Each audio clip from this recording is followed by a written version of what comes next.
Ma'am साहब काम वाम बाद में करिएगा, पहले ना ये खाना खाने का टाइम है, आप खाना खाइए। अरे बाबा बहुत इंपॉर्टेंट मीटिंग चल रही है, ऐसे ये लोग वेट करेंगे अच्छा थोड़ा ना लगता है। मैं पहले मीटिंग कर लूँ फिर खा लूंगी, 15 मिनट की मीटिंग बची है बस। मैम साहब मीटिंग तो हमेशा होता ही रहेगा, पहले जरूरी सेहत है, सेहत पे ध्यान दीजिए। और डॉक्टर साहब ने क्या बोला है कि टाइम पे खाना है और टाइम पे दवा भी खाना है। और आप लोग देखिए ये खाने का टाइम है, लंच का टाइम, तो आप लोग भी जाइए ना, खाइए। भूख नहीं लगी है क्या आप लोगों को? हेलो, देखिए मैम साहब अभी बिजी हैं खाना खाने में, आप बाद में कॉल करिएगा। जी जी बिल्कुल। Sorry to bother you ma'am, but इसको बिल्कुल तमीज नहीं है क्या? एक तो ये बिना पूछे आपके कैबिन में आ गया, उसकी वजह से बिना पूछे आपका लैपटॉप बंद कर दिया, और आपका इतने इंपॉर्टेंट कॉल आ रहा था इसने वो भी कट कर दिया। तो जो तमीज नाम की चीज नहीं है, इसकी वजह से आपका करोड़ों का नुकसान हो सकता है। और इस गवार ने आपसे बिना पूछे आपका कॉल कट कर दिया, तो जो तमीज नाम की चीज नहीं है क्या?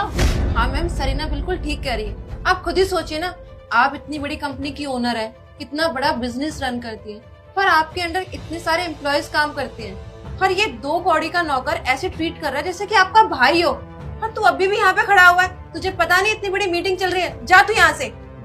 माफ करिए मैम साहब, आप लोगों ने बिल्कुल सही कहा।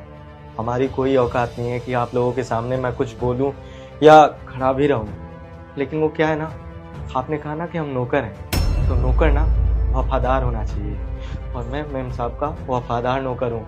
वो क्या है ना, मैम साहब की तबीयत 1 महीने से खराब है। डॉक्टर साहब ने बोला है कि अगर सेहत सुधारनी है तो टाइम पे खाना होगा और टाइम पे दवा भी खाना होगा, इसलिए इनका ख्याल रख रहा हूँ। और इस चक्कर में आप लोगों की अगर बेइज्जती कर दी हो तो उसके लिए माफी चाहते हैं हम। बस बस, ये सब ड्रामा करने की जरूरत नहीं है। तेरे कपड़ों से ना तेरी औकात दिखती है कि तू इतना बड़ा फटीचर है। तेरे को समझ में आ गया? हाँ आप लोगों ने बिल्कुल सही कहा, हम अभी चले जाएंगे, लेकिन मैम साहब जब तक खाना नहीं खाएंगी ना तब तक हम यहाँ से जाएंगे नहीं, क्योंकि हम इनको बहुत अच्छे से जानते हैं। ये ना 1 नंबर की लापरवाह है, खाने पीने में ध्यान नहीं देती हैं, जब देखो काम काम काम। तो मैम साहब आप पहले खाना खा लीजिए, फिर हम चले जाएंगे यहाँ से। तुझसे बड़ा बेशरम इंसान ना मैंने आज तक नहीं देखा। इतनी देर से हम इसकी बेइज्जती किए जा रहे हैं, फिर भी बेशरमों की तरह यहाँ पे खड़ा हुआ है और हमारी बकवास सुन रहा है। यूं नहीं कि यहाँ से चला जाए। बस गाइस, आप लोगों को पता है जिससे आप इतनी बदतमीजी से बात कर रहे हैं वो कौन है? कौन ही होगा मैम? इसकी हालत देख के पता चल रहा है 2 कौड़ी का नौकर है।